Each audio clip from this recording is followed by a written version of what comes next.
What's up, good people? Thank you for tuning in to another episode of Not Your Average Podcast. This is Not Your Average Monday, and I'm your main man, William Hussey 365. And I'm your girl, Ashley Good, better known as Ash Bash in your city, aka Panda Girl. Hey, and I'm your girl, Miss Chewy Monroe. Hello. That's right, that's right. And together we are Not Your Average Podcast.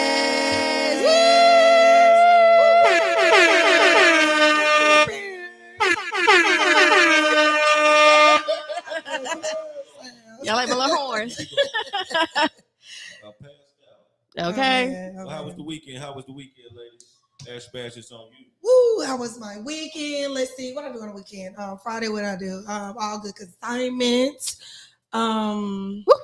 Hey, man. Oh, Saturday, it was my niece's birthday. So we had an amazing time celebrating my niece. Shout out to Cassidy. You're the big 8. I'm so proud of you. Straight A's in school. Good job. On Sunday, I slept in until 10 o'clock. I woke up at 7 because I'm just programmed. But I slept in until about 10 o'clock. Jumped on a live sermon, and then I headed out to a video shoot with Chris Ferguson. Shout out to Chris Ferguson. Yes. Shout out to Melly. Shout out to her new single, Where I'm From. And I think that's about it. What did I do? I know I did something on Friday, but I just can't remember. But yeah. What I do Friday? I can't never remember.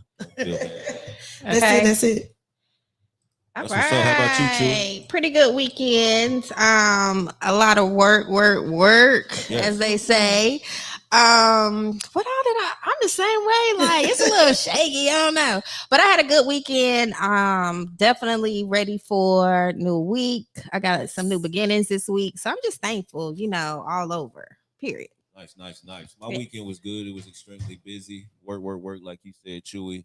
But consistency is key. I had some time, not to rest really, but I had some time to reset the mind and through meditation and just quiet times, really, like you said, get ready for the week. So that was good. Outside of that, it was a normal weekend, man. Blessed and highly favored. Conversations That Matter went down yesterday. Shout out to Miss Shannon Brooks Deli, who came on, her and her husband, who shared their testimony about suicide prevention. She lost her son about 3 years ago to suicide. So it was a heartfelt episode, but it was a well-needed episode and a conversation that mattered and needed to be had. So it was a successful episode. So if you missed it, go back and check it out on Conversations That Matter page. Shout out to Gene Blackman. Keep him in your prayers and his family in your prayers as well, as he's dealing with loss as well. Shout out to everybody that's going through hard times right now, or going through grief in this hard time of losing a loved one. Shout out to y'all, and prayers are with y'all. If y'all need anything, please reach out to us. But yeah, man, that was my weekend. So let's get on into it. How was y'all weekend? Put it in the comments. Let us know how y'all was living throughout the weekend. It was a hot weekend. I know that. Yes, it was. Extremely hot. Oh, man. I think I changed 3 times a day. Yes, 3-4 showers a day. Okay. Yeah, so we here now. On It's Not Your Average Monday. Jump in the comments and see what people saying right quick before we get into this amazing interview. Shout out to Wendy Armstrong. She says, hey. Hey, Wendy. What's going on? Guys, please make sure you share the live for your chance to win $25 at the end of each and every episode. You are tuned in to the award-winning Not Your Average podcast. And guess what? I have an announcement. We have not 1, we have not 2, but we have 3 share the lives to announce today. We have last week, today, and also we have a sponsor for today. Sponsor. So let me read the sponsor. Okay. All right. So we have a sponsor from Inspired to Be You, PLLC. And they are sponsoring $25 for one of the spins on today. So big shout out to Inspired to Be You, PLLC, guys. Please make sure you look them up and just share the live, because this is what happened when you tune in and you share the live. You get the prize. Yes. Thank you, Inspired to Be You. Love you, girl. Love you, sis. Thank you, Latoya Waddell. Thank y'all. Thank you all. Shout out to Latoya Waddell for their donation. And that sponsorship on tonight's Spin the Wheel for your chance to win $25. So we got 3 to give away tonight. So let's jump into it. Let's go ahead and get to this interview, man. This is amazing, brother. He's a real estate investor. He's a guru at what he do, if you ask me. He might not agree, but I do agree. This man put together a lot of deals. He has a lot of information, and he drops a lot of gems. So we got him tonight, and he's going to bless our platform as we jump right into real estate investing. Let's give it up for Sawand Belcher.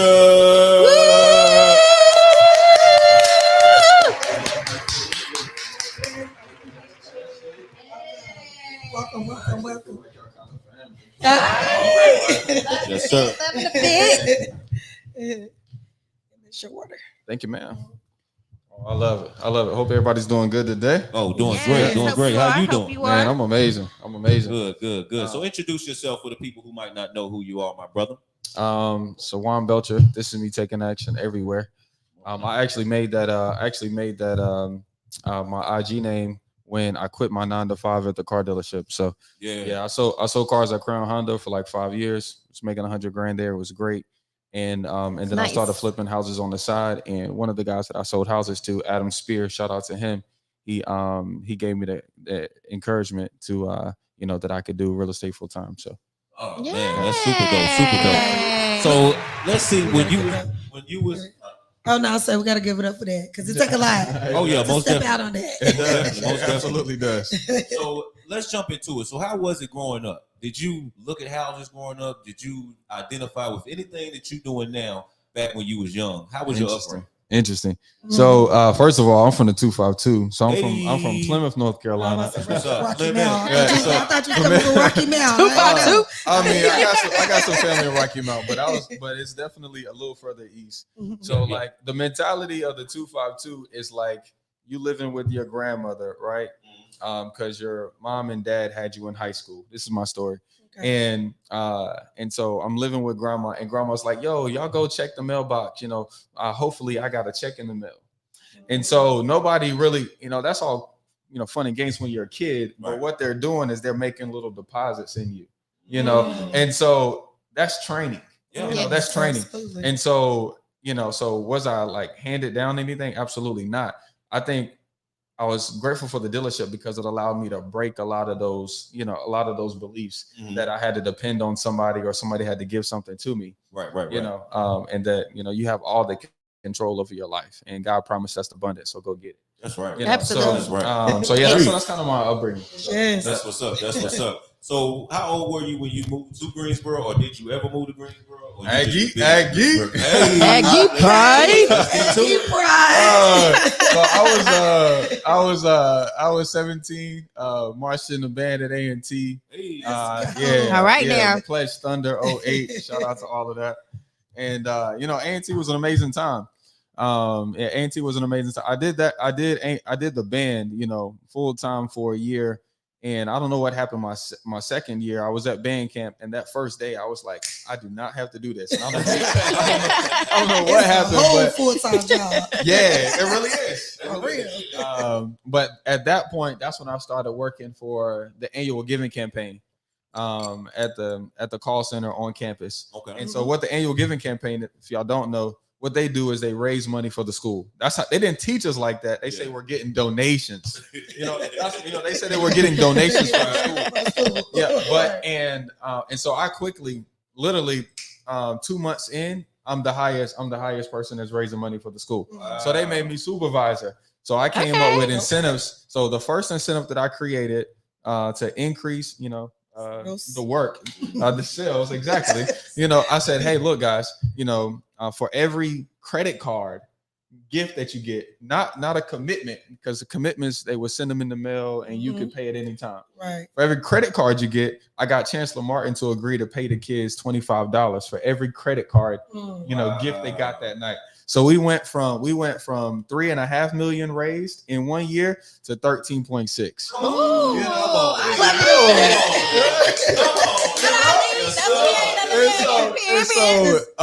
So that was a stage of life. So and then I moved on to working on at the Old Henry Hotel, and at the Old Henry was dope because it was technically more money, but it was really low pay, but you got to work around really high net worth people. Yes. So like the Old Henry is like this bougie, badass, networking center. It's a hotel, but I mean, really, you don't pay $500 a night, for the stay. You pay $500 a night for the experience, for the people that you're around. Yes. Absolutely. And so when you're around Erykah Badu, Bill Cosby, and all the other business owners that was there, shout out to Steven Tanker Jr. Yes. With his low ass Hello. I hope I can curse on him. But there I learned how to be. It's okay to be uncomfortable. Because you have to sit in it there, good. And so I learned how to talk to people who have money there. And then the car dealership just came and really sealed the deal. They really did. The leadership was amazing at the car dealership. I couldn't ask for a better team. Go ahead and jump into that transition from Old Henry to the car dealership. Yeah. Well, at the car dealership, I realized I was angry. Okay. Yeah, I did. I realized I was pissed off, and but also I realized that all the skills that I was, that I had already say I was cutting grass in high school. Like I said, I was in the band, that teaches you how to listen and discipline. Mm-hmm. I was at the call center. That's raising money. Like I said, they told us it was donations, but it's really raising money in the corporate world. And then the dealership just said, hey, look, yo, all of the things that you're doing already lines up to money. You just need you need to put those resources in the right baskets to actually extract the money that you're worth. And so, that was an amazing time, because those guys really said, yo, bro, I see you trying to save money. No, get you a high ass car payment. It will motivate you. Yeah. They said, no, you don't have a girlfriend. You need a girlfriend. It will motivate you. And so, they were teaching us to be men. It's okay to have responsibility. It's okay to want more. And they were literally, they were pushing us to our highest peak, and they made a ladder for us to climb. It was great. I love, shout out to Scott. I still talk to Scott all the time. That was our general manager at the time. He actually owns Steve Pageant. He bought Steve Pageant Honda dealership about 4 years ago. And let me tell you how maybe 4 or 5 guys that I work with own dealerships now. So it wasn't just me who got it. They were really teaching. They was really blessing in there. Nice. Some people just don't get it. But anyway, so I started real estate investing. Mr. Kelvin texting me right now about something he's fixing. I started real estate investing because I was able to make $100,000, being in my low 20s. Yeah. And so I started the traditional way with getting a loan, but the untraditional way of using an FHA loan to buy a house, and I ended up renting it out. I didn't do it on purpose. But break this down for us. so the traditional way, right? You didn't have no HOA. Yeah. I mean, home equity line of credit at 20. So this is what happened. They saying this already gonna be $1 million worth of gain. Oh, absolutely. That's why you should share it 1 million times. That's why you should share it 1 million times. 1 million times. Sure, for sure. If you do not have a piece of paper right now, you aren't at home taking notes. Go get some paper. Take Take notes. We're gonna give you 30 seconds. All right. Let's go. So y'all better take the phone with you. the traditional route. This is the traditional route. Traditional route is work at your job for 2 years. Make sure you file your taxes and everything is on time for 2 years. Okay, and get your credit score above a 620. You can have a 580 in order to get to get a FHA loan, but a 620 gives you great. Okay. And essentially, you make sure you have at least 3 months of savings, and boom, you can get qualified for a house. Okay, so that's what they told us at the car dealership. 2 years at your job, 2 years taxes. Okay, you need to have at least 90 days of savings. Okay, and then you need to have whatever down payment that is. Okay, 3.5% of whatever you can afford. Okay. And that's what they told us at the dealership. Because once again, they wanted us to have responsibilities. Absolutely. Because if we had $1,000 mortgage, right? If we had a $500 car payment, if we had a daycare, what you gonna do? We would be selling. We would be selling. Okay. And so that's how I got my first one. Now, my goal of buying that first one was to have my girlfriend at the time. I wanted to bring my baby. I didn't want my baby mama to be my baby mama. I want her to be my lady. Right. So that's why I bought the house so she can move into it. And she was like, "No, we already had the baby. We're not married yet. I'm not moving in until we're married." So I ended up renting that house out.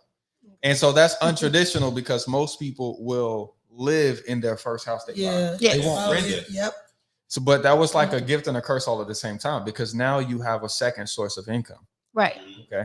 So what happens with rental property is the gross revenue minus your mortgage, minus taxes, minus insurance. Typically, there's a little extra called cash flow. Okay. And so in the sales world, you make a sale, you don't get a sale. In the real estate world, you buy a house, you get paid every month until. Okay. So that right there is just like a light bulb in my head. I got to do this again. Okay. Yeah, I got to do this again, And so, I mean, that's really how I got started. So I'm gonna go down this rabbit hole real quick, and then y'all can ask me a couple questions, or we can continue how this goes. But so my second deal, I finally got brave enough to ask my wife to marry her. So I got on one knee. And this was 6 months after we bought the house. Okay. She had just said she didn't want to move in. So after we got engaged, she was like, "Oh, well, now we can buy a house." And I'm like, "Babe, come on." I'm like, "What are we doing?" Right. Nobody in this world has two houses, babe. And she's like, "Well, we got to figure it out." And so, I talked to the guys at the dealership about it. And they say, "Yeah, you can have multiple houses, So they giving me encouragement and advice again.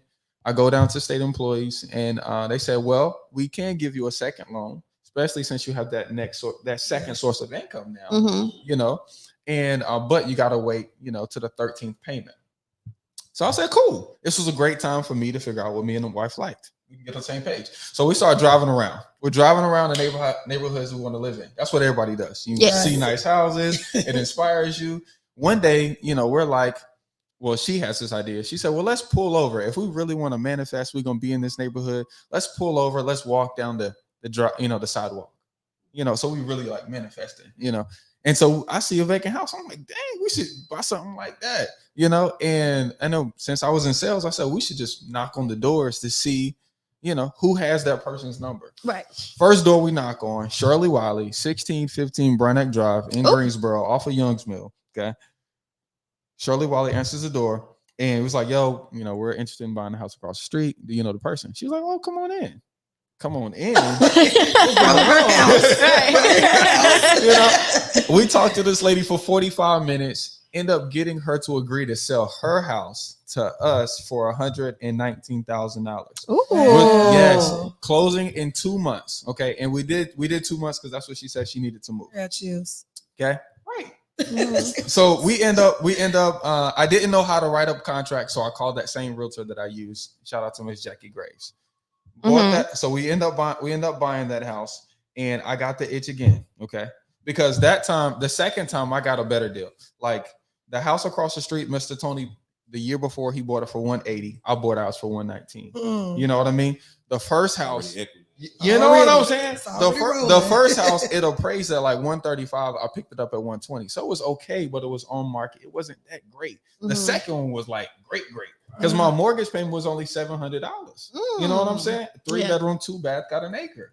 You know? So I'm like, okay, I get the inch again right after we had right after we bought that house, and I go to one of the guys at church. I'm like, yo, I gotta buy a house. He's like, yo, you can do it. You already did it. You did it twice. You can do it. Go to the guys at the dealership. He said, yo, bro, you done did it twice. Just rinse and repeat. So I was like, well, let's just drive, because that's how we found the last one. So same neighborhood. I end up noticing there was a vacant house, and people would only come to cut the grass. So I start stalking them, and I would always miss them. I would only get a hand wave in, a hand wave out. How do I find this dude's number? That's what I started going down. So my mom was like, yo, they still got the newspaper, So I'm digital. All right. So I found out that phone numbers, your cell phone number is online. It's online. It's online. And so I learned how to, and I didn't know this was, at the time, I didn't know this was called, skip tracing, or reverse search. So I found the guy's phone number. I was able to give him a call, talk to him. I get that one in the contract for 45. Oh, okay. Same neighborhood. Okay. Now this time, this guy was in a rush though. He didn't want to wait 2 months. He didn't want to wait 45 days. He was like, yo, we need to get this done ASAP. My brother is homeless. I'm trying to give him some money. Let's get it. So I had to write it up myself. I went online, found a quick little purchase agreement. He signed it. I'm like, golly, okay. Took it over to state employees. They said, well, no, we're not going to give you a third loan, debt to income. See, that second house they was willing to give me a mortgage on because I had new money to cover the second mortgage. Third house, I lived in the second one, so we didn't make any additional money. So they said no money. So I'm getting emotional now. I'm like, what the crap? Go to church. I'm praying. God would have it that James Cox is up there at the altar. He's one of the deacons. He puts a praying hand on me. We at the altar now. We at the altar. He's like, yo, what's wrong, bro? You crying? And I'm like, man, I don't promise to buy this house. I don't know if I can buy this house. And we have the altar story at Bethany Fellowship Church. And he's like, well, did you know you can sell the paper? Won't he do it? And so we end up talking after church, and he gave me step by step. He said, man, there's a local RIA. It's called the Triad RIA. They meet every week. Okay, you can go right over on Wendover at the steakhouse. What they're gonna do is you sit there and you look pretty. You wait. At the end of it, they're gonna ask you who has a deal. When they get to that point, you stand up with all confidence and you tell everybody why you have a great deal. People will offer you money to buy the paper from you. And I'm like, get out of here. So I do this. That day I go, Adam Spear, okay, gives me $1,000 non-refundable earnest to buy this piece of paper. And at this point, I'm like, I can buy whatever I want. That was my mentality. And God kept giving it to me that like everything that you do gonna turn to gold. He just kept saying that. And so the next 1 through 15 houses came in the next 6 months. And I bought all of those without having to qualify for a loan. So that's kind of the story. Wow. Yeah. Wow. Let's drop it up.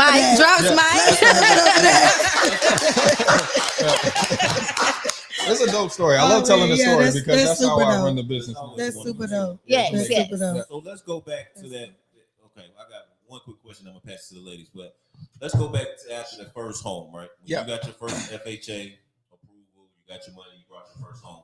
Most of us know we thought that you have to live in it for 5 years or a certain amount of time, and you can't rent it out to nobody else. And people get depressed. They're like, well, what if I just want to invest in property, but I'm getting an FHA loan, but I want to rent it out, but they said I got to stay in it for 5 years. So how did you maneuver through that to get a second property, and they gave you money for the second property? Absolutely. Okay. So mortgages, they definitely do have like their purposes. Okay, there are owner-occupied loans, and then there are investment loans.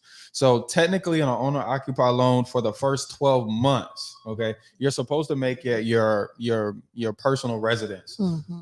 Now, big personal residence on paper just means that all of your mail goes there. You're paying utilities there, and this is your spot. Okay, it doesn't mean that you actually. It doesn't mean that you sleep there overnight.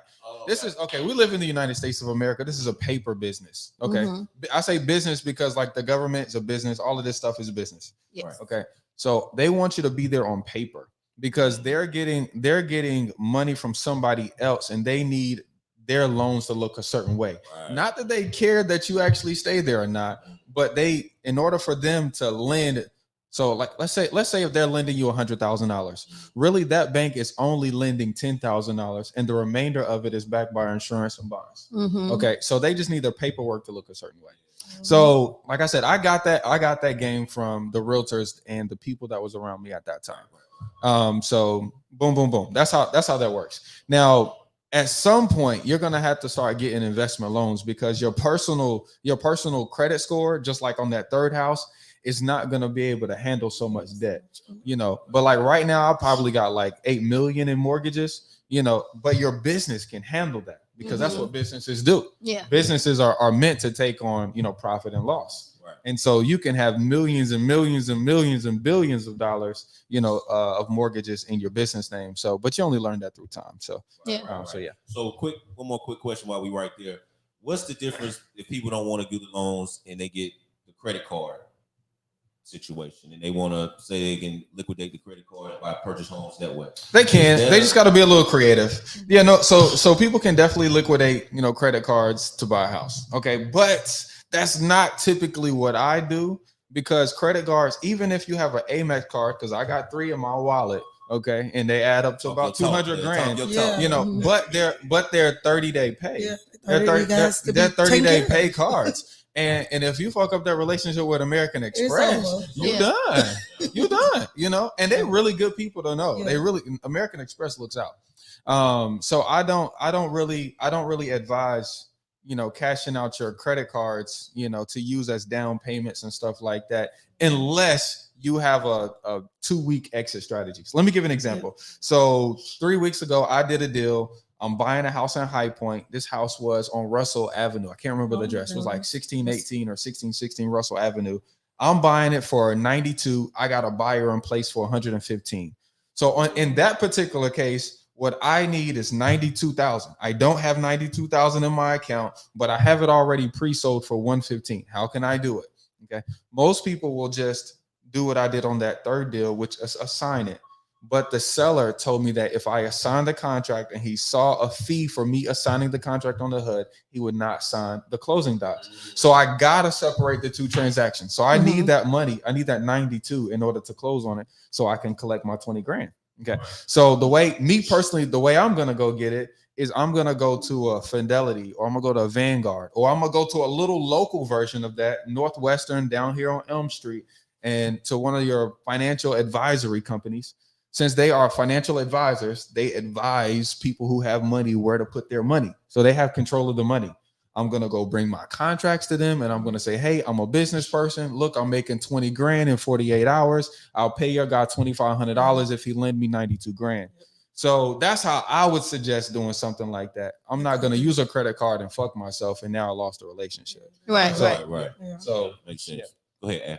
Okay. Absolutely. So, guys, if you're just now tuning in, you are here with the award-winning Not Your Average podcast, and we are here with technically the GOAT, Sawand for Honey Belcher, and he is giving us all the game, all the gems, all the jewels. So, if you missed the beginning of the show, please make sure you go back and catch these gems.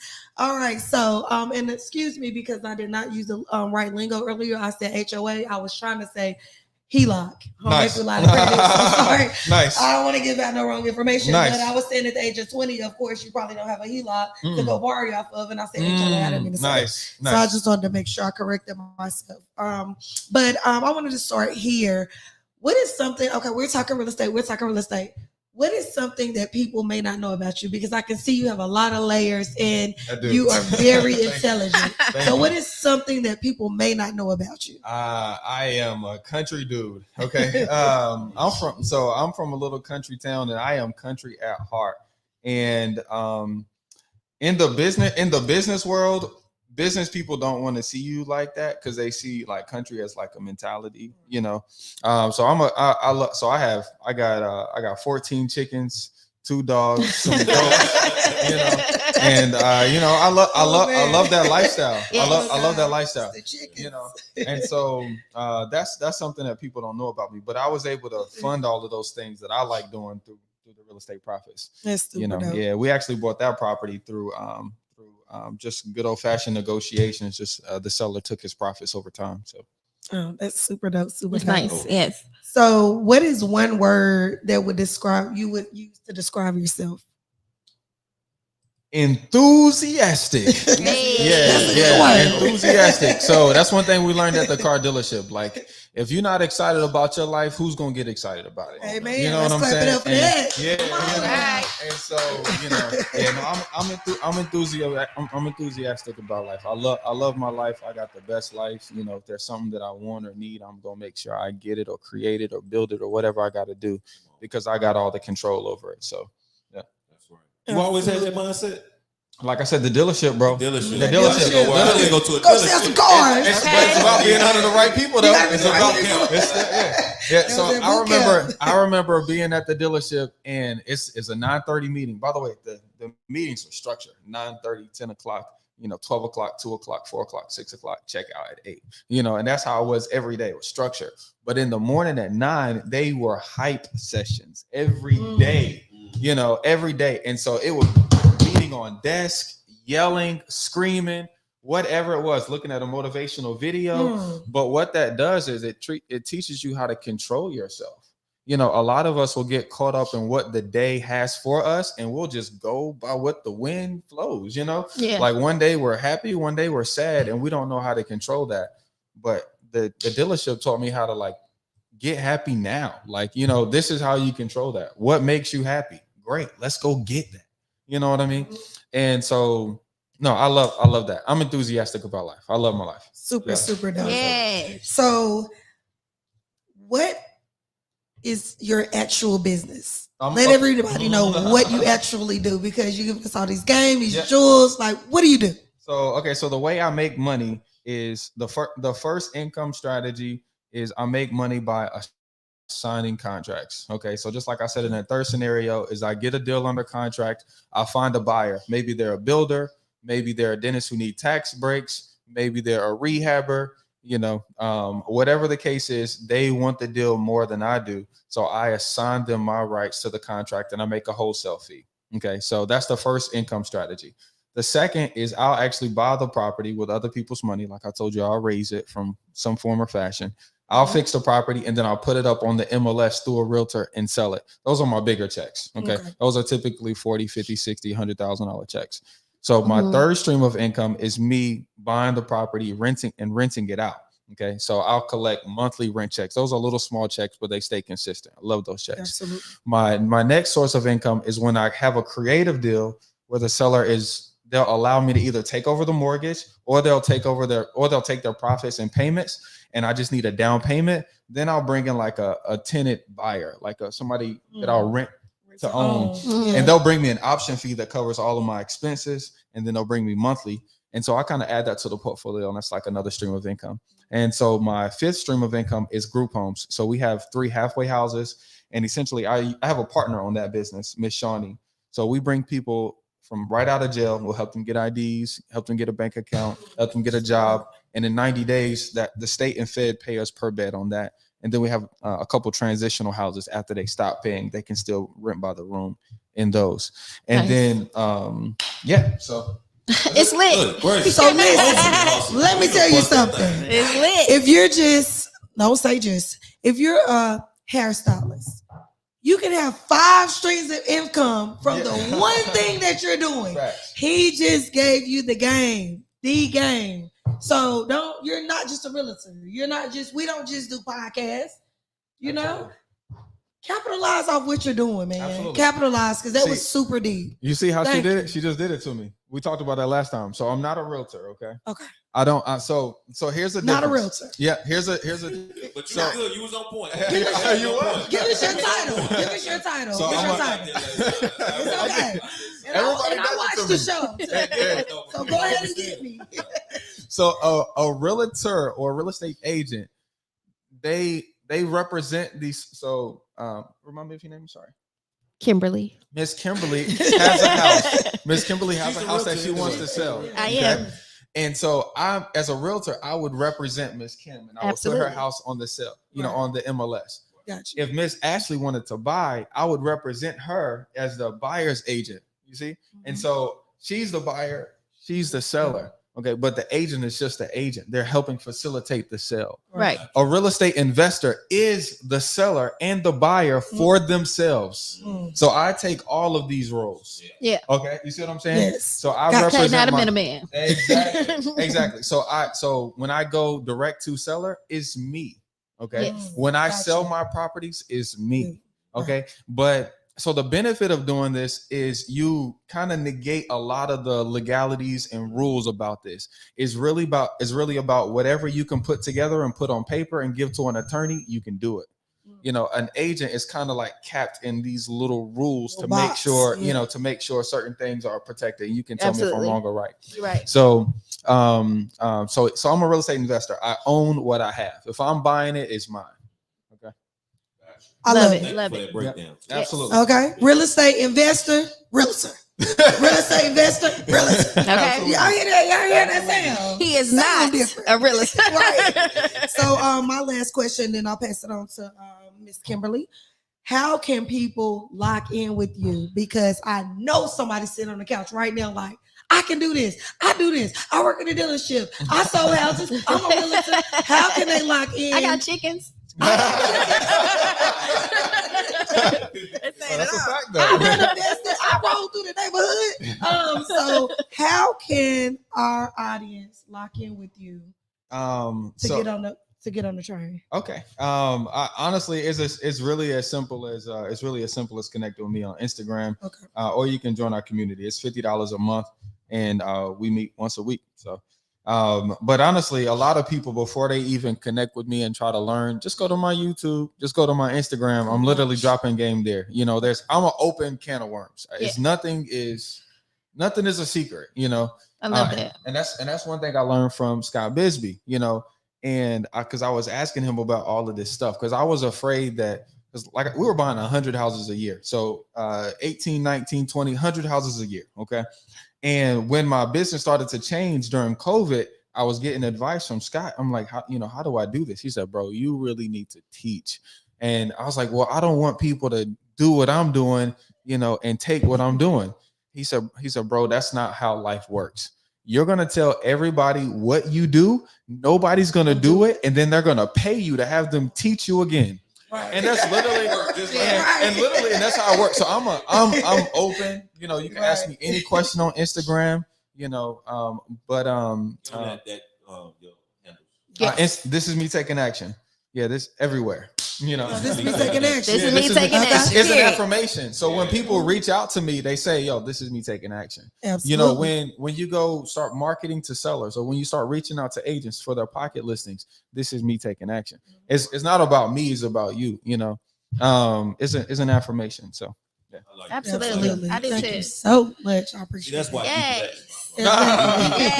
Reach one, teach one. Yeah, absolutely. And then at the end of the day, it really love doesn't matter about giving the game out, because it's going to be based on the individual person and what God has for them. For sure. Exactly. I'm not going to do it like you. You're not going to do it like me. Nice. They're not going to do it like, it's not going to, it's just, you're in control of your narrative. Like IVG say, you're controlling your joystick. So it's like, what you put into it is what you're going to pop back out of it. You get what I'm saying? Absolutely. All right. Yes. It's on you, Kimberly. This is me taking action. Take action. Take action. Just want to let You're me know. tuning in right now. With You're my taking questions. action. Yes. Oh, by the way, if y'all got questions, drop them in the comments. Absolutely. No stingy energy. Absolutely. Yeah, they're dropping some in there now. Yeah. Okay, so what habits or routines have contributed most to your success as a real estate investor? I love it. So listen. Life be lifing. Okay. So some things just got to be set up. Okay. So like, let me give an example. So on Tuesdays, every Tuesday at 11 a.m., I'm at the barbershop at Kingdom Cuts. Rodney's cutting my hair. Okay. That's a given and expected, no matter who it is. And see, it sounds so simple, but like if you don't plan your day, things will just come into your day and disturb whatever you got going on. 100%. Okay. Yeah. But my mom, who's my assistant, my wife, my virtual assistant, my acquisition guys, my students, they know I'm getting a cut at 11 o'clock. So that ain't nothing I'm doing but getting a haircut at 11 o'clock. Yeah. And but that's important. Yeah, so in the same way on Wednesdays at 10 a.m., I'm recording with Isaiah from 10 to 12:30 every Wednesday.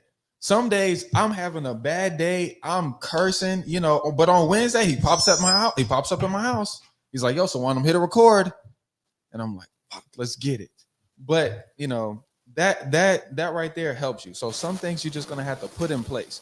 Now, the second little part to that is you're gonna have to hire some people. Okay, you're gonna have to hire some people, and it's okay. You good? And so you're gonna have to hire some people, and it's okay. Every person that you hire is going to add on to your bottom line. For me, when I talked to Scott about this, he said every person you hire is going to make you $50,000. Okay, and that's just their goal. Because what a job does is they say, hey, you keep this job as long as you bring in this $50,000. Yes. You get fired when you don't bring in this $50,000. And so every person that you hire brings in $50,000. So if you guys want to make $1 million, how many $50,000 employees do you have? And by the time you got 10 employees, you need to start breaking down who's the highest performing, hire that you have. So now you got a $200,000 employee. So now you start knocking off those $50,000 employees, and you have those $200,000 employees train your next employees, and then you create a ladder for them. And so you have to hire. And what Scott gave me, like I said, I learned everything from the car dealership. He said, you can hire the person that you need for the amount that you can pay. And at the time when I made my first hire was 100% commission. Okay. So, and shout out to all of the interns that's coming to my office and do stuff because they work for free. Okay. I'm looking for y'all too. I'm looking Seriously. So y'all went to college. So yes. If you just go over to A&T and go to your old professor or go to your old advisor and say, hey, look, I got this business. Do you have anybody that needs, internship, for their curriculum to graduate? They're gonna say yes. Great. And as long as it falls within their major, then great. They can come work for you. You can give them an A, you get work. So a part of being a real estate investor, we have to go down and pull legal documents from the courthouse. We pull probate records, bankruptcy. We pull a bunch of records from the courthouse. Nobody knows how to do that. I do, And so that's value to that student to know how to go through public records. If you got arrested yesterday, I know about it, and anyway. Hey, not so, too much. I'm an old man when it comes to talking. Let me see that list. I do. I got you though. I sell the list if you need it. So I sell the list. Let me know. But no, there's so many things. I'll just stop there. But yeah, I love that. Okay, let me get back to my questions. I'm sorry. That was good. I'll get lost in this. It was a good lost session. I loved it. Yeah, we followed you though. You were lost, we were found. It's okay.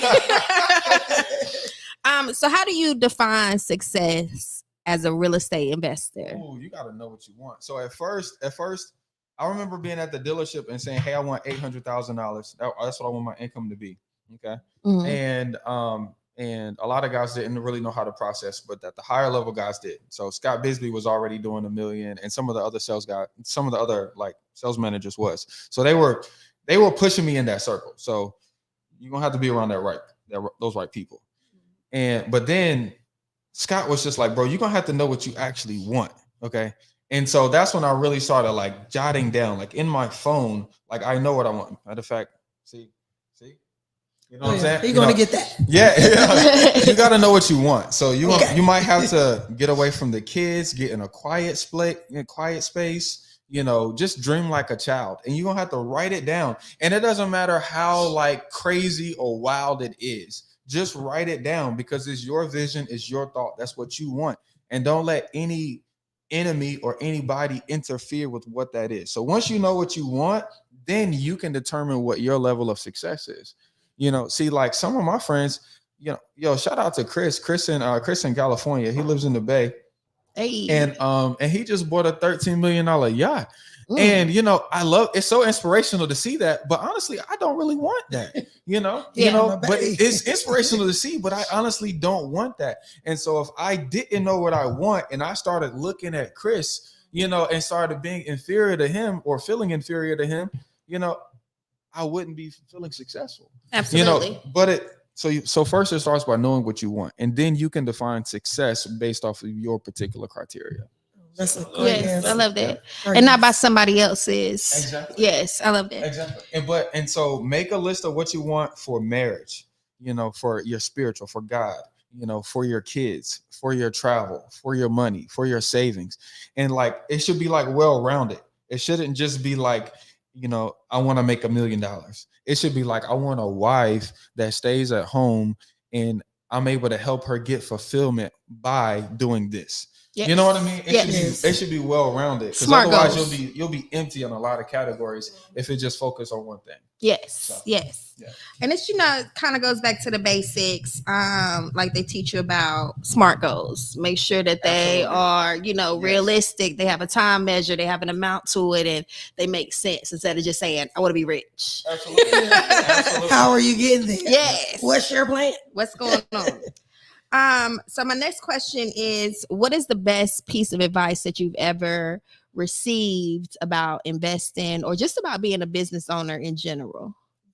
Okay, I'm relating everything to the car dealership because this is like foundation. So this guy, his name was AC Busa. He was an African guy, tall. He was great in sales. He would sell 3 cars before noon every day. And I can no cap. No, well, he was gone by 12. Oh, he was gone. Of course, he was done. He was done. He would sell 40 cars and be like, "Bro, was you even here?" But what I learned from AC was, I said, "Bro, how do you sell so many cars?" And he's just like, "Everybody can buy from you. It's all about what you say to them."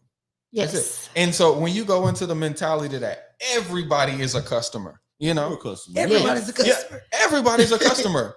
You have my money. You have my money. You have my money in your pocket. I have to find the value and extract it. Yes. And that speeds up, your level of success, because now it's not just like I'm here just to have a podcast so I can talk and get clout. No, I'm here because I have a purpose. I let you know my purpose, right then and there before we even start. Oh, yeah. So you can know how we're gonna make money together before we even move forward in our relationship.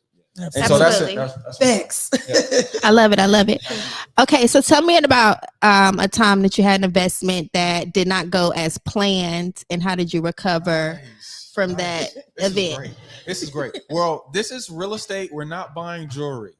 Okay. Right.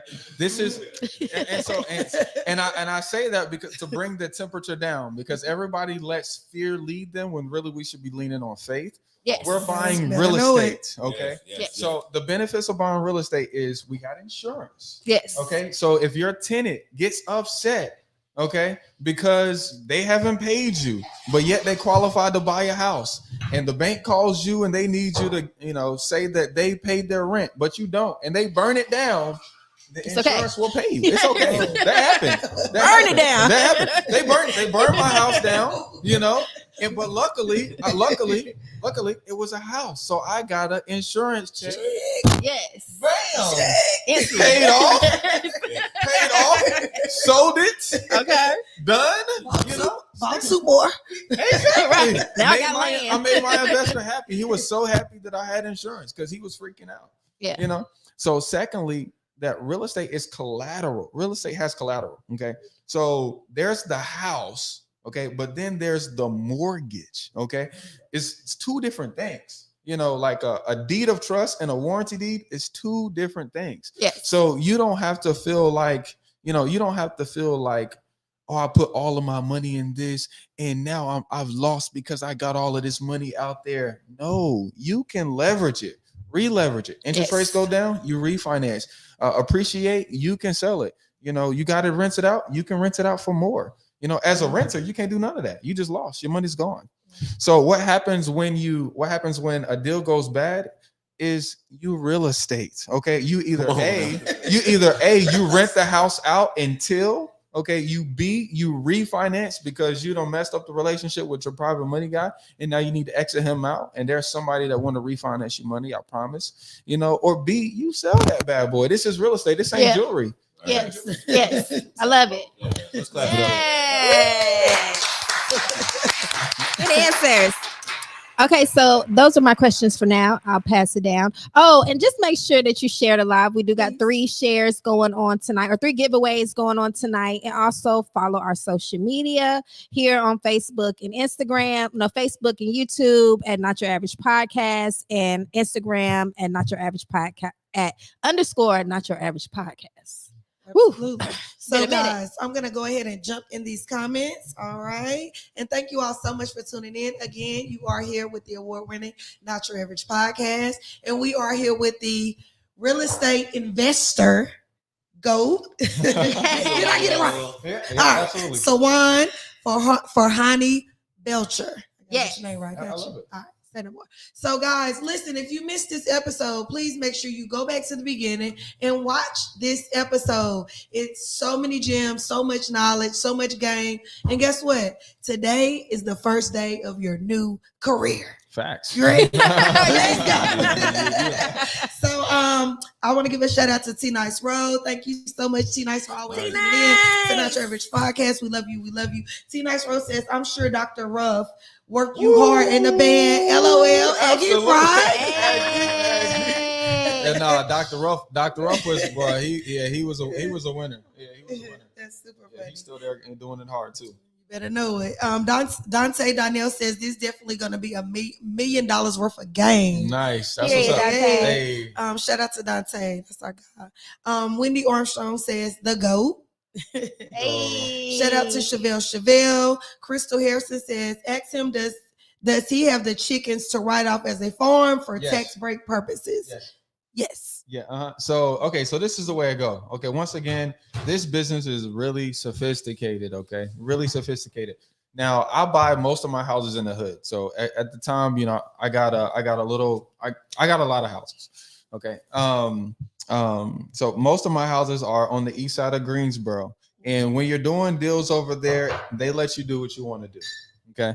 But as you start to scale and you want bigger stuff, like 22 acres and whatnot, it's a little bit more of the rules. And so that's what she's talking about is, do you have chickens to write it off as a farm?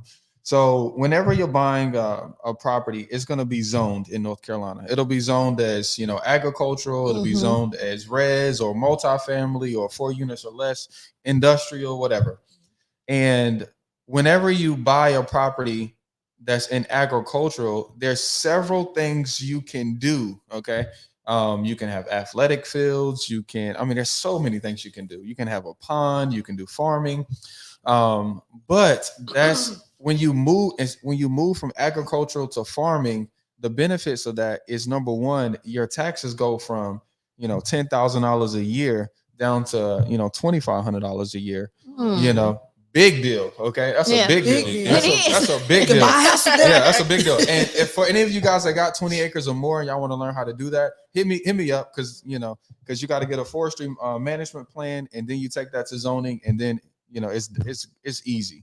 Anyway, but then secondly, whenever you put properties in your business name, you're now moving into the farming status as far as taxes. Okay, so let's say that my real estate company makes $1 million. Okay, technically with depreciation and all those kinds of things, I can definitely get my taxes down, my capital gains down, to zero.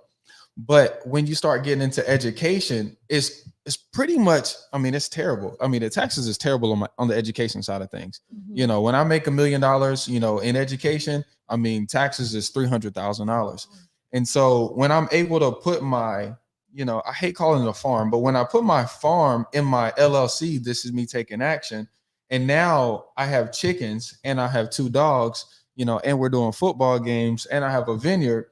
Now I get all of the tax exemptions of a farm when it comes to taxes. And now that brings me back down to 3%, you know, taxes versus 31% taxes. So that's a big deal. Yes. You know, and so that's what she's talking about. So that's a little bit high level, but yeah. Yes. And to be clear here, for owning the property under the business name, business gets the tax break.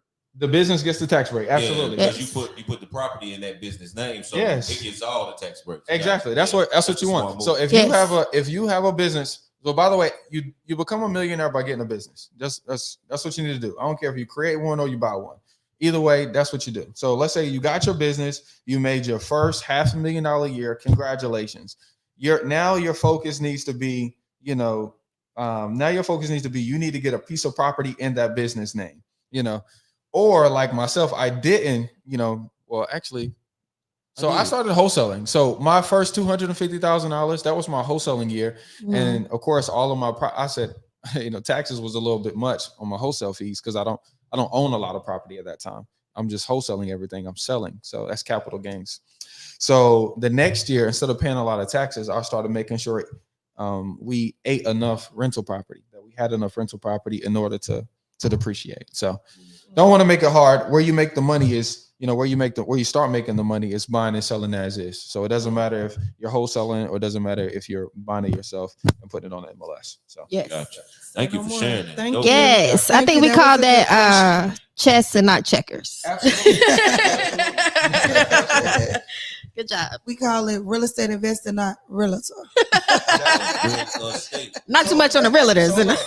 So I had this. One of my marketing strategies. You guys can take this down if you like. But one of my marketing strategies is I market to realtors. Okay. In my opinion, realtors, the problem that you guys have is that you're working with the customer who pays the most amount for the property, but they only buy on average one house in their lifetime. So that's like a hard thing, you know. Yes. Businesses survive off of selling their customer multiple times. And so I have this newsletter, and I'll send out to every realtor. So check your spam, is in there. I send out to every realtor, you know, in the triad, this newsletter teaching them how they can work with investors and why they should work with investors and case studies and da. So anyway, a realtor called me last week from that newsletter and says, hey, I just want to understand, you know, how I can work with you as a realtor. And I was just like, okay, well, who's your main customer? I work with owner occupied, you know, buyers. And I was like, well, you know, if you're open to investors, you know, then you'll make more money. And she's like, I know. She's like, actually, I think I got this deal for you. This lady, she has a house right now. It's rented, but she got a tenant that she needs to get out, and then she's going to fix it up, and then she's going to sell it to you. And so I'll call you, you know, whenever that is. And I said, see, that's where you fucked up. See, you all fucked up right there. Because if you want to sell to investors, I need to be making her an offer right now. See? Because investor get it better there. Exactly. Tomorrow. Yeah. If you, the seller, are having to fight with the tenant to get them out of the house, and then you have to fix it up, that's 8 months. That's a year. Yes. And that's money. It's a time. process. Yeah. Right. But as an investor, I provide a solution right now. You might not want to take this right now, but I'll deal with that headache of a tenant, and I'll deal with that headache of issues that you have with that house at this price. And I'll buy a sight unseen. Let me know. Right. And so that's the way, you know, like, so there's no downplay to realtors, but like that realtor right there, like I told her, if you get them to agree to this particular price, I said, honey, I'll just pay you 10 grand. And that's more than what she would get paid on a commission, you know? And so in my opinion, realtors, they lose the control when they just sign the 2.5% or the 3% commission, you know, versus, you know, we have the control when we sign the purchase agreement, you know, because nobody can dictate, you know, what I'm about to make now. Absolutely. Yeah. Yes. I love it. I love it. Yes. Appreciate it. I'm over here like a sponge. Hey. Henry Ramirez says, when did you quit your dealership job? Nice. I started working at the dealership in 2017. Okay. Yeah. 2017? Yeah, 2017. It was over. Yeah. Quit your 9 to 5. Henry. Shout out to Henry. I'm pretty sure this is the same Henry Ramirez that just came over to the manor. I use the property to like rent out to football teams and weddings and stuff like that. I'm pretty sure that's him. Hey Henry. So Henry also says, "What's the goal 10 years from now?" What's the goal 10 years from now? That's good. That's good. Okay, so I'll tell you my 5-year goal. Okay.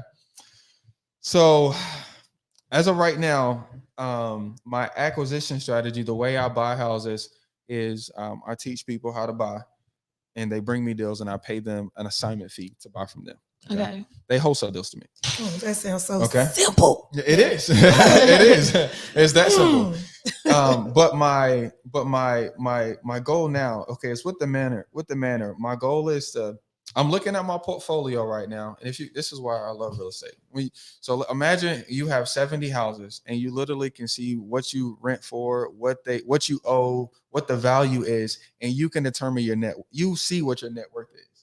Now you can determine if you want to use that money now or not.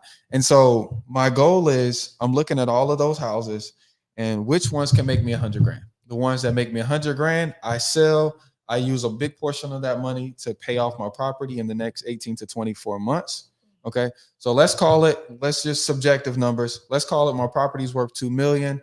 Let's say I'm able to get a home equity line of credit for 80%. I get a line of credit for $1.7 million. I reach out to my students that I've been teaching over the years that have the most success. I say, yo, I'll be a private money lender now. I'm lending money at 14%. Show me a deal. So 1.7 million at 14% over 6 months. That's 210,000. I do it again another 6 months. That's 210,000. So now I'm able to reproduce my income that I make right now for my personal self is about $300,000. I'm able to produce that without having to spend so much time managing contractors. Yes. So that's my goal. Work smarter, not harder. Yes. Thank you. Yes. Another chess move. Yeah. This is a thinking man's game. Right. Yeah. Okay. This is I tell everybody's like, yo, Sawand, you like cutting grass? Bro, what you do when you cutting grass is think. Okay. The Bible talks about a man that has control over his mind is like a good, strong, valuable man. I forget the passage. Y'all can find it if you want. But you really This is a thinking man's game. Okay, you have to think. You have to take time to.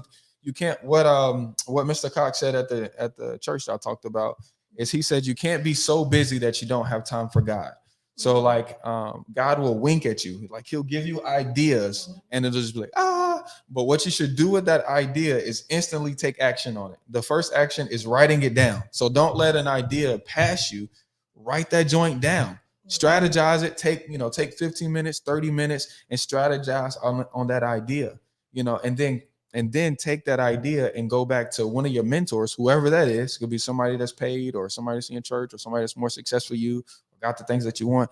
And then you bring that idea to them, and then you guys elaborate on that idea. And then at that point you implement. And so that's it. That's all I've been doing. That's why I've been able to move so fast, honestly, because I go back to Scott. Anytime I have a question, I'll say, yo, Scott, bro, let's talk. All right. Let me reiterate. God give you an idea. He wink. Yeah. You write it down. Yeah. You take the idea. Think about it. Then you take it to a person like Scott. Yeah. Brainstorm, elaborate, bam. There you go. You implement. All right. You got it? Absolutely. All right. And at some point you will become so good at implementation, you'll hire somebody to help you implement. So now all you're doing is thinking, planning, you hire them to implement. Think, plan, you hire them to implement. Speed of implementation is how you win. That's it. That's super dope. Yeah. Okay, Wendy says, so true, interns are very helpful. Yes. Yeah, get you some interns. I'm looking for some right now. Can't wait till they come back in school. August the 1st. When you move in. Right now's the time. No. Well, during the summer, right now. Yeah. Right now's the time. Because they need the internship credits like during the summertime. Oh yeah, they can't do interns with the credit. Summer, you're right. All right. Crystal Harrison says, okay, Okay, I figured, just wanted to confirm. I learned about this a year ago. Shout out to Crystal. I'm pretty sure Crystal helps me out. Crystal and Jeff, they do some of my handyman work at some of my rentals. Oh, Yeah. All right, Crystal.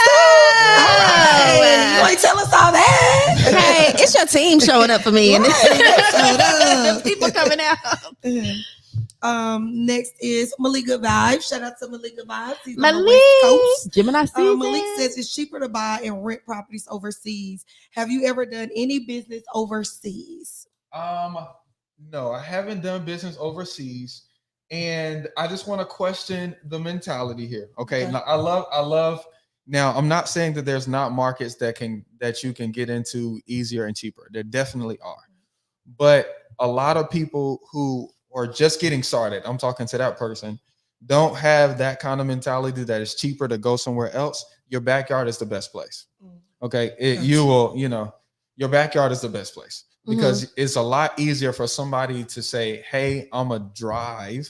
Okay. I'm going to see a gutter hanging down, or I'm going to see tall grass, or I'm going to see a for sale by owner sign, or I'm going to see some kind of pain point of, maybe financial distress or physical distress to the house. And then it's just like, oh, that person might want to sell. Let me call them. Let me make a call versus saying, because my boy lives in Ghana and he wants me to buy some houses out there in Ghana, in Accra.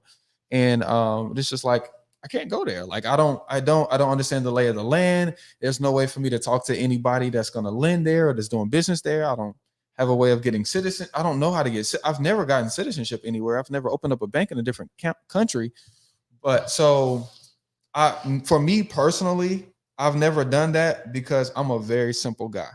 I can get a baseball. I can put it on the tee. I can take the bat and I can hit it off the tee every time. And I just keep doing the same thing over and over again. Nothing fancy. Yeah, that's kind of like, they're just reminding me, like Will always say, instead of just shooting 100 rounds at 50 targets, right?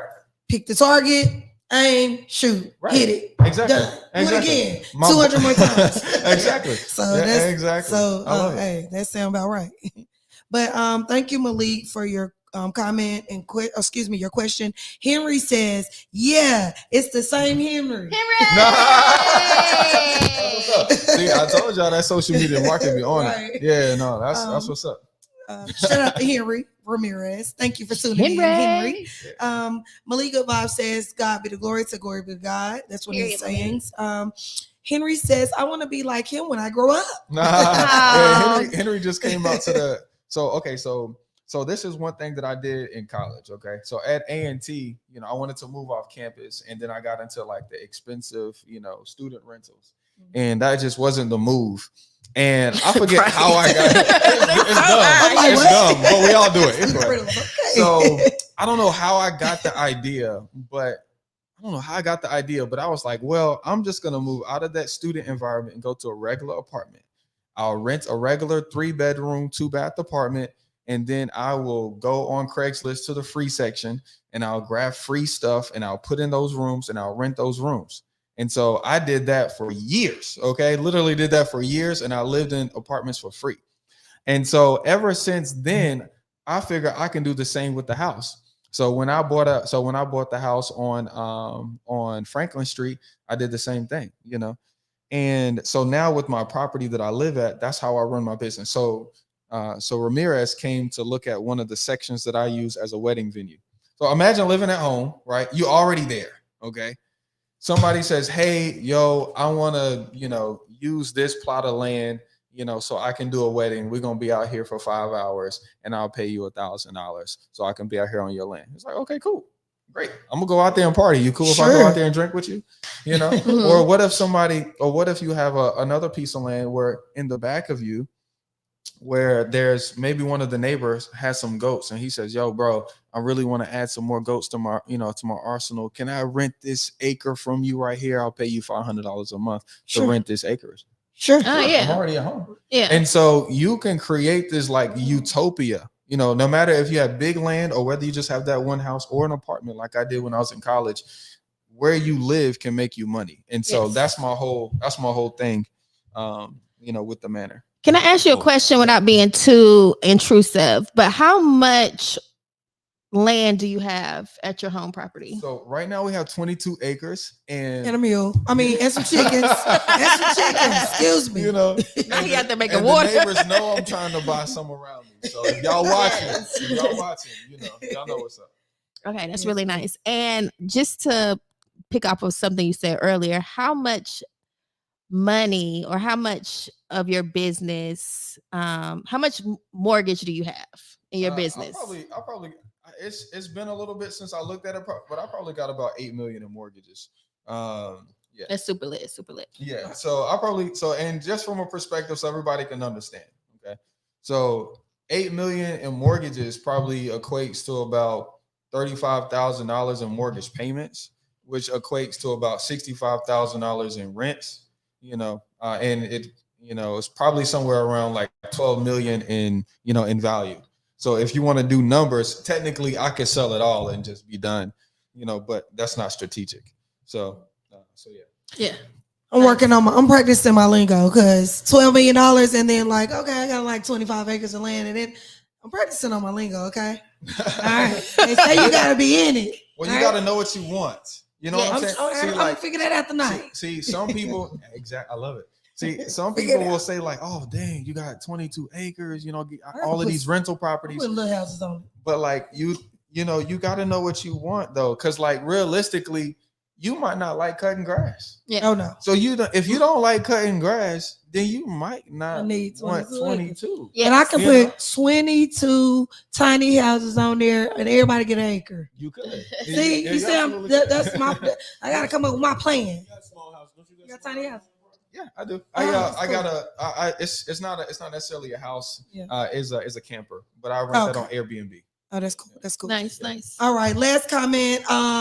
Chevelle says, "I love playing chess with the world." Okay, big sis. This is Monopoly. So right. When's the last time y'all looked at the Monopoly rules? I actually played Monopoly Go. I do not think that we actually read and looked at the Monopoly rules. So you know the Monopoly rules is an investor made the Monopoly game, yes, and he wanted to teach his kids about investing in real estate, and so he made the rules about real estate investing. Yes, you know, so just read the rules of Monopoly, and that will teach you. You know, that will teach you a lot. Yes, you know. Buy the whole block. Absolutely. You can though, but you can't like seriously. If white guys are doing it, if the Hispanic guys are doing it, if the Asian guys are doing it, why do I have to rent though? Yes. Why do I have to rent? You don't.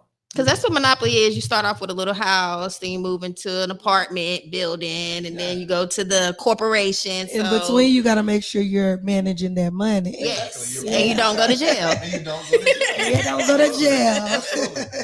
I got you. All right, well, it's on you, big dog. Nice, you guys are fun. That's what's up. Go ahead into the game. All right, so listen, this is what I want you guys to do. I want you guys to get your phone. I want you to share this live. And please make sure if you missed the beginning of the episode, go back and watch this episode. Man, it is so many gems on this episode. Please make sure you're following us on all social media sites. And guys, please make sure you're taking this stuff. You're making a plan, you're implementing it, and you're taking action, because that's going to determine your level of success and where you go in life with anything you do. Yes. And that's just what I have to say about that. So we have a game. Ready for the game? Ready for the game? All right. And we do have 3 share the lives tonight. 3 share the lives. So please make sure you guys share the live. Tag a friend and tag a friend and tag a friend. It's not too late to share the live, but when I give you those 30 seconds, yes, 29 seconds. Once I give you the seconds, and it's over. So please make sure you share the live. All right. Because this is me taking action. All right. This is us taking action. Jackson. All right. So you want me to explain the game? I'm explaining the game. Okay. Let's go. So guys, we're going to play a game. Of course, it's real estate investing. All right. Right. So here are the rules. What we're going to do, this game consists of real estate investors. You have the choice to search for your first investment property to purchase. You make the initial upgrades and flip the property to have the best return on your investment. Okay. You were only approved for $250,000 to invest in upgrades on this property. Right. Everybody following me. You have 2 months for upgrades and only 3 days to find contractors, get inspection, and everything else needed for the property. All right, everybody got it, right? The only catch is you only have 2 properties to choose from. You can choose to flip or drop it. If you choose to drop, your chances of finding another investment property is delayed for 2 years due to the market. Property number 1, 150,000, 3 bedrooms, 3 bath ranch style, foreclosure, 1.7 acres of land. This property is a quick sale, as is property with what is this? Asbestos. I can't even say it's a tongue. Okay. Yeah, okay. Say it for me. Asbestos. Asbestos. Yes. It's a tongue twister. In the wall. Infestation. In the wall. Beautiful granite countertops in the kitchen. Marble floors throughout the kitchen. Open floor plans. Small bedrooms. Large family home. Right? Y'all got that.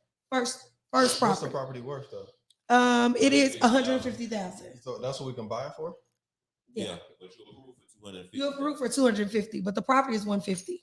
And you have to do you have to fix up things, and it's infested in the walls. You have 1.7 acres. Okay, but what's the potential value if I do that?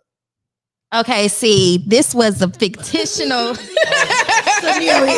That's important. I'm sorry. Continue. I apologize. All right, you have 250,000, right? Okay. The property's 150, so you have a little wiggle room. Okay. So the second property is $50,000. Unfinished tiny home. This property doesn't have much land. The living room is complete. The kitchen needs installation of appliances. The bathroom installed needs plumbing, electricity, and electrical wiring outlets. You have to build a bedroom structure. Will you flip or drop, and explain your decision?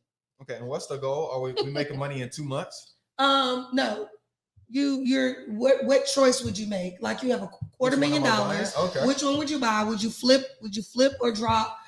And if you drop, then you have to wait 2 years before you can invest your $250,000, which I know you're not. So also the viewers, how do we win? What would you do? How do you win? The fact of the matter is, how do you win? $250,000, and you have these 2 scenarios. Which one will you go with? 150,000, 50,000, and why? Basically, which one is the best investment? Is it for me or for somebody else? No, we want to learn. This is it. I'm buying both. I'm buying both. Okay. That's 200,000. Yeah, I'm buying both. Okay. Yeah. Well, no. Okay, so I'm gonna buy both. This is me personally. This is what I would do. Okay. Because you didn't give me any time frame, and you didn't give me any value about that $150,000 house. You got 2 months for upgrades and 3 days to find a contract. This is what I'm doing. Okay, this is what I'm doing. So I'm gonna use $50,000 to buy that house. Okay, and I'm gonna use, let's call it, $40,000 to fix up that $50,000 house. I know for a fact, I don't care if it's even 2 bedroom, I can rent out a 2 bedroom for $1,250, $1,300. Absolutely, right now. And if I do the 120% on the debt service coverage ratio alone, that means that they'll at least refinance me $100,000. Okay, so I get my $100,000 back. Okay, I get my $100,000 back, and I should be able to do that full renovation by 45 days. Let's call it 45, 50 days. Okay, and then I'm just gonna refinance out, so I can get my $100,000 back, and then I'm gonna go ahead and buy the $150,000, so I still have more money left to play. Left to play with. But I'm gonna buy both, and I always run that scenario because, like she said, you don't get another chance. This is business, so every opportunity. What they did at the dealership, they said so you only eat what you kill, and so if you got a customer there that said that they want to buy 2 cars. They buying 2 today. It's not. Well, I'm gonna buy one after I buy my husband one. Well, if I got you approved and your husband approved, and you guys didn't have payments for 60 days, would you consider buying it? Of course I would. Okay, so we're buying 2. Of course. And so, but me personally, that's personally how I'm doing it. And the 150,000 one, that one sounds nice, but I really don't know what the value of it is. So that's why I decided to buy that one second, because even if I don't have enough time, that first one is going to be a better deal, because I'm going to be able to refinance out of it, and I still have my 250 to play with.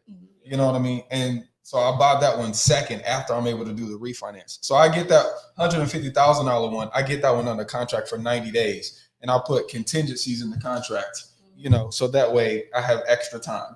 Yeah.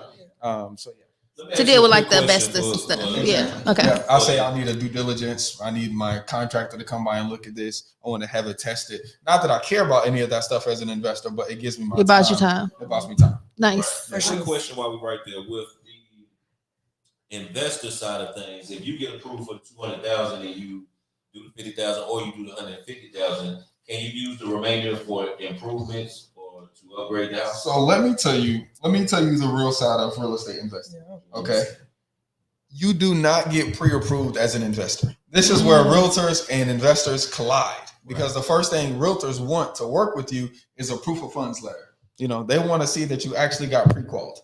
But for an investor, because once again, these are debt service coverage ratio loans. That means that a business is buying an asset and that asset will pay for itself.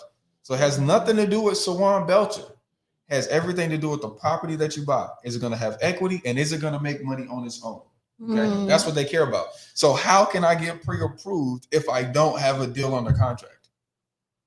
They won't. Yeah. They won't. So when you go to a real investment bank, when you go to American National, Bank Ridge, Oak Ridge Bank, or when you go to Northwestern and ask for private money guys, and they say, "Well, show me the deal that you got under contract. Show me your scope of work. Show me your projections. What will the property rent for?" "Oh, I don't have a deal yet, but I'll go get one." They don't think it's serious. They don't want to talk. Yeah, it's over. He on lunch break. Every time he come back. So that's the real scenario. And let me break down real quick about what you need to analyze your deal. Okay. So let's say either one of these opportunities come across my table. Okay. So these opportunities come up from either students. You see my bandit signs. My signs are "We Really Buy Houses." So if you see a sign that says "We Really Buy Houses," that's mine. And or my website, Buy Triad Homes, or maybe I'm running Facebook ads at the time. So one of those sellers say, "Hey, Sawand, I'll consider selling," and these scenarios comes up. So first, I'll start with building rapport with them, because everybody likes to talk to a cool guy. Okay. I'll get the condition of the property, why they want to sell, which is the most important. I want to understand how soon they need to sell, just in case. And then also I want to get a price commitment from them. And these are the price commitments they got. Once they give me that, I'll say, "Hey, I don't know if I can do 50,000. I don't know if I can do 150,000, but if I can, will you sell it to me today?" "Yes." "Okay, great. What I'm going to do is I'm going to drive by. I'm going to look at comps, and I'm going to see how close I can get." Hang up the phone, and then I'll start looking for comparable sales. When you're looking for comparable sales, it's going to break down in two categories: what investors pay, okay, and what investors sell for. Makes sense? Houses that need work, investors are buying at 50,000. They fix them up. They resell them for 150,000. So when you're looking at comps, it's always going to be like that. And so if you're making an investor offer, you need to make sure you're in the investor range. Number one, that's the easiest way. If you want to do a formula, then I'll look at that retail amount, and I'll do ARV times 70%, because you want at least 30% equity. So easy math. If you have $100,000 house, you want to make at least 30 grand. Minus your repairs, and then minus your wholesale fee. That's what you should offer. So that's how I'm analyzing every deal that comes across my table. Same formula. Nice. Yeah, same formula every time. So a real easy, quick look, low and high comps, just an easy, quick look. If I want to get a detailed look, then like I said, ARV, I'm 70% minus repairs, minus wholesale fee. That's what you offer. Absolutely. Let's listen. We just went to a master class today, okay? So clap it up for this master class. I guarantee you, when you see that $299, $298 class on social media, this is all you're going to get. Okay, it's $97 July 20th. Hit me up on so the class on July 20th is a class talking about taking over mortgages, and I would love for you to be there. Absolutely. Okay? Essentially, this class is all about subject to. Okay. I don't know if you looked on the HUD, but line 503 talks about judgments, loans, or liens taken over subject to. So essentially, the seller leaves their mortgage in place, and me as the buyer, I give them money outside of their loan or not. A lot of the times, I don't give them anything. I take over their mortgage, and then I start making the payment. So I get the deed to the house, but the mortgage stays the same. once again, two separate pieces of paper.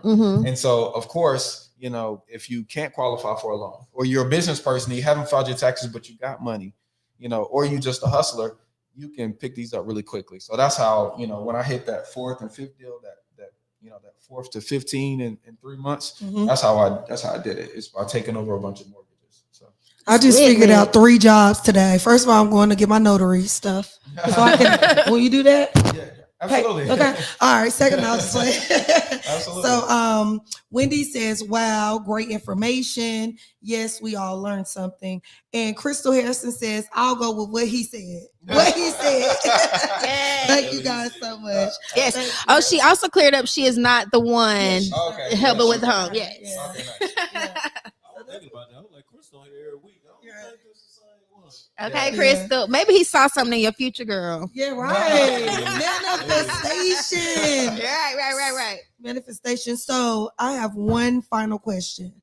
What can our viewers do? What is the next step once they go home tonight, or they already at home, once they write down what they want and they see something in this whole conversation that may set fire for them? What is the next step for them? Well, the first step, like you said, is figuring out what To you connect want. with you. Yeah, Okay. figure out what they want. Mhm. They can't connect. They can't connect with me, you know, and I just tell them a bunch of stuff. You know, people have to know what they want. So that's knowing what they want is first. Once you figure out what you want, then you make a goal. Some people will say, well, I love my job. I just want side income, you know. So side income is really just, you know, wholesaling. It's really just you finding deals and selling them to me or another buyer. Okay. So that's going to be a strategy, is reaching directly to sellers. Excuse me, to do that.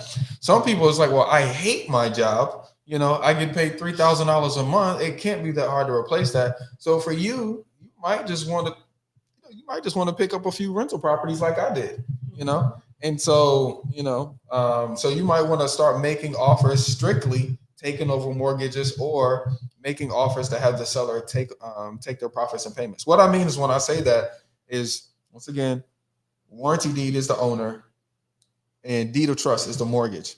If the seller only has a warranty deed, he doesn't have a mortgage, he can sell you the property and move over to be the deed of trust, and you can become the owner. He still has control through a mortgage.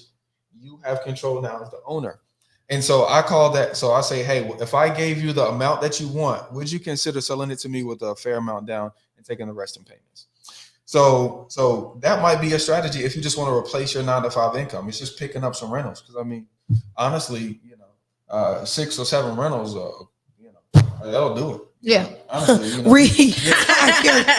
You're on your way to 8 million. I'll tell you right now, I have service businesses in 45 looking real good every time. I'm just saying, you know. Because in reality, if you're paying rent in any form, you're paying someone else's mortgage. Yes. Yes. Yes. And the maintenance that they're doing. That's it. And That's so, it. yeah, like you're already doing it. You know, you're already paying into someone else's dream, so to speak. Yeah. Absolutely. And so, what if you have to sacrifice renting out your garage or your backyard? Whatever. It doesn't matter. Like, be willing to pay that price. Yeah. Like, you know what I mean? Like, when you come up with the things that you want to do, you know, say, am I willing to pay that? Because it might not be in money.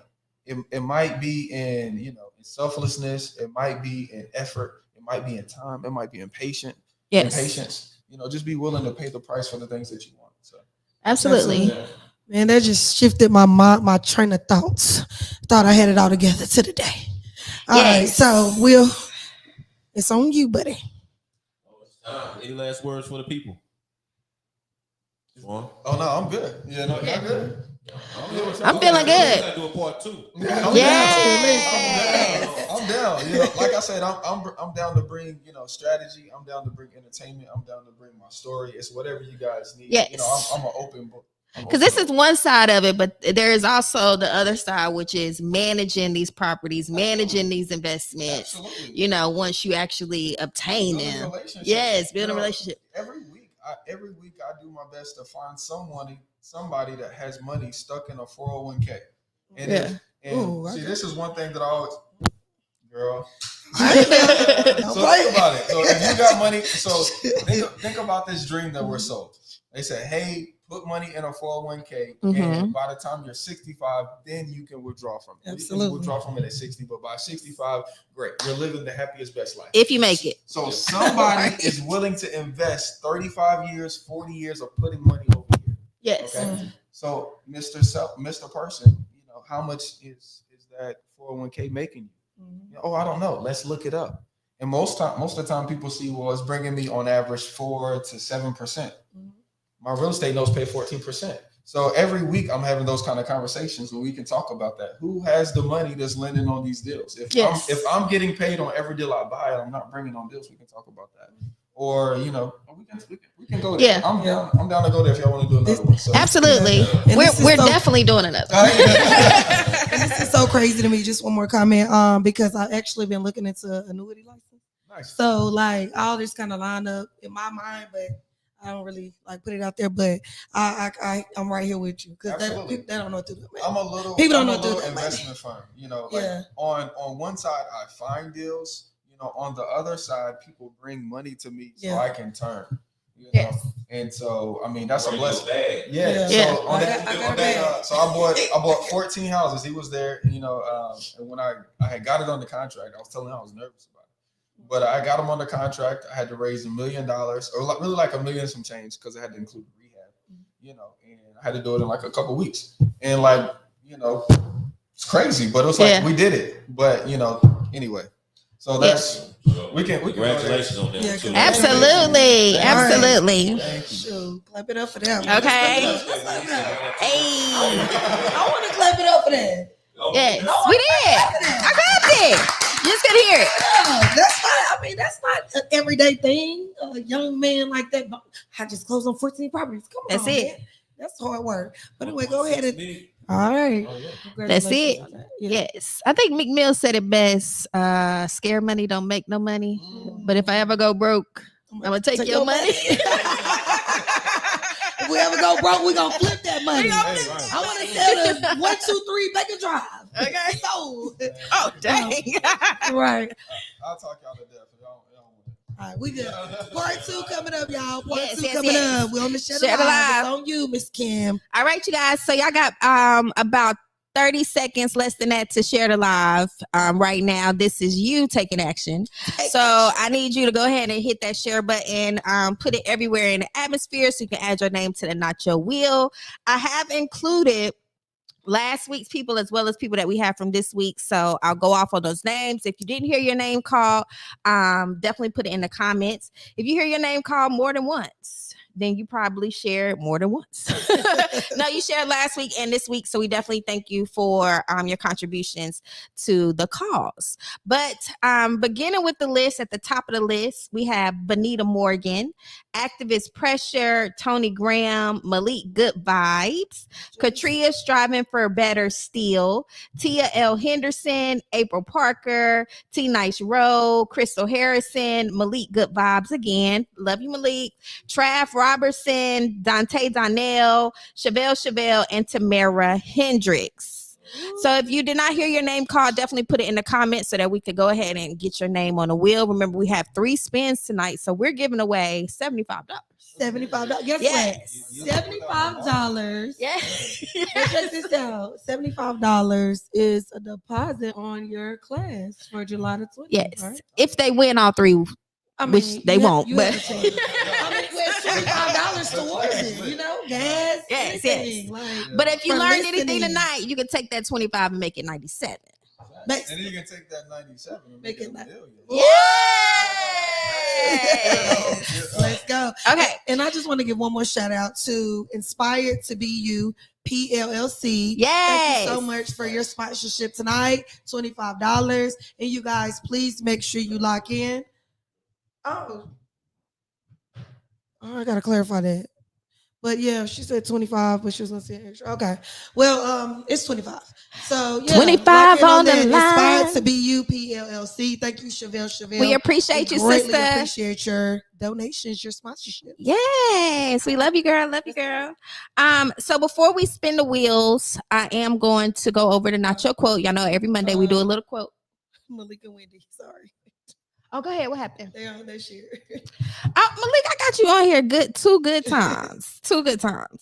Okay, so y'all ready for the quote? Yes, let's get it. It says, investing is a journey of self-discovery. It reveals your relationship with money, your tolerance for risk, and your ability to stay disciplined in the face of uncertainty. Yes.